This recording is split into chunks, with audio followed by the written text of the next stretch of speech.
1, 2, 3, 4, 5, 6. So, pang-anim na withdraw na po natin dito kay Walktas. Nung unang shinare ko siya ay minsan pa lang ako nakaka-withdraw. Pero this time ay pang-anim na po. So, paano nga ba gawin si Walktas? So, una, punta lang kayo sa Play Store or Google Store. I-search nyo lang po doon ang Walktas. So, kung nakikita nyo, ayan na nga po yung profile ni Walktas. So, dito ako sa aking Play Store. I-search nga po natin, i-type natin ang Walktas. And then, kung nakikita nyo yung color green na profile, so Walktas, walk, work, gets paid. Sorry.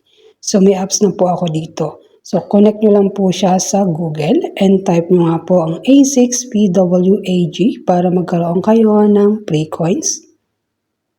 So, kung nakikita nyo, ito yung aking account.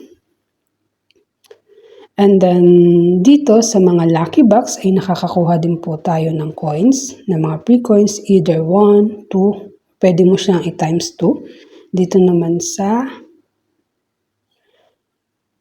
bonus.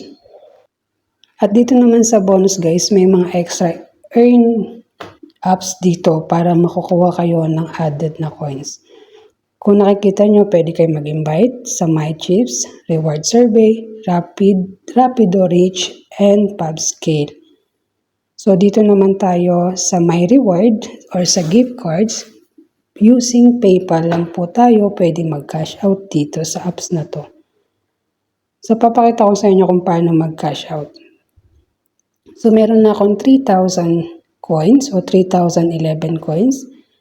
And then, punta tayo sa gift card. Click lang natin yung 3,000 and ilagay natin yung ating email. And then, ganun lang po kadaling mag-withdraw dito sa application na shinare ko sa inyo. So guys, kung kayo ay mahilig maglakad or mahilig mag-motor or something na shake your body, pwede po ito.